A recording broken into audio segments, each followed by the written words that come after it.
Yang pasti sepanjang pemain-pemain yang diambil itu bagus-bagus kan, harusnya nggak ada masalah. Kan memacu kita juga semua untuk naikin kualitas. Sama seperti ketika pelatih-pelatih internasional asing masuk jadi pelatih di Liga 1. Itu kan memacu pelatih-pelatih nasional lokal jadi naikin kapasitasnya, kualitasnya. Ya kita kan seperti juga.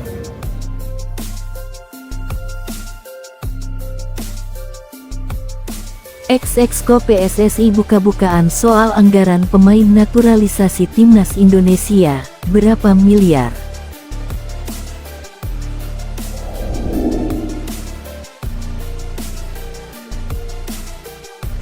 Ya, memang sekarang away dulu, tapi itu bukan alasan. Kita mempersiapkan tim dengan maksimal dan sama kita juga akan fokus bersama Kemenpora sesuai dengan arahan Pak Presiden untuk mempersiapkan tim juga untuk senior di Qatar, kejuaraan Asia yang sudah 17 tahun kita tidak pernah masuk. Ini pertama kali kita masuk.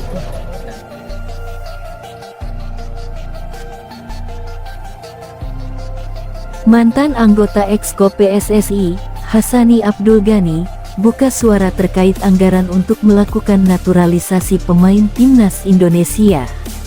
Hassani sendiri merupakan sosok yang mengurusi pemain naturalisasi sesuai permintaan pelatih Shin Tae-yong.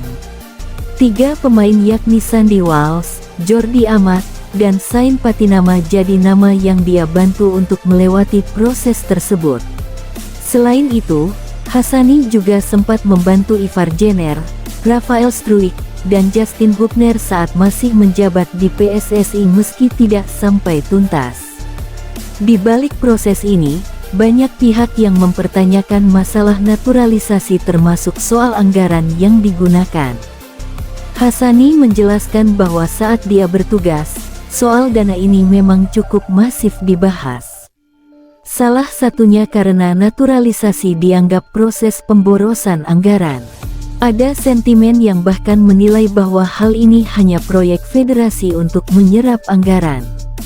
Kebetulan saya yang mengurus naturalisasi ini, jadi saya tahu persis anggaran yang dikeluarkan. Apakah ini dampak publik memikirkan kalau masalah naturalisasi yang selama ini dikenal selalu menjadi proyek di federasi, kata Hassani Abdul Ghani dilansir bolasport.com dari kanal YouTube Hassani's Corner. Rumor terkait mahalnya pengurusan naturalisasi diyakini mulai muncul sejak tahun 2020. Tepatnya saat ada 5 pemain Brasil yang didatangkan ke Indonesia untuk dinaturalisasi. Saat itu disebutkan bahwa biaya yang dikeluarkan oleh federasi sampai miliaran rupiah. Apakah ini yang dimaksud? Seakan-akan setiap ada naturalisasi itu ada dampak pemborosan dana. Karena pernah ada kasus di tahun 2020 pada saat kita ingin membawa 5 pemain Brasil, saat itu sempat terlempar atau masyarakat tahu ada anggaran miliaran untuk membawa pemain-pemain ini, urainya. Hassani menegaskan bahwa dalam proses naturalisasi yang dia urus, tidak ada anggaran khusus untuk pemain. Anggaran hanya digunakan untuk proses administrasi pemain buat melewati proses ini. Selain itu, pihak klub harus melepas sang pemain karena ini demi kepentingan timnas.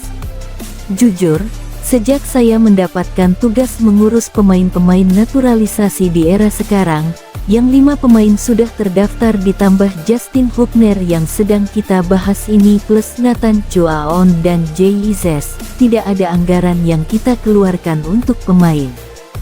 Karena menurut peraturan yang ada, setiap pemain yang dipanggil untuk timnas itu tidak dibayar. Itu adalah kewajiban seorang pemain di saat menandatangani kesepakatan dengan klub. Kalau dia dipanggil oleh tim negaranya, klub harus melepas, tegasnya.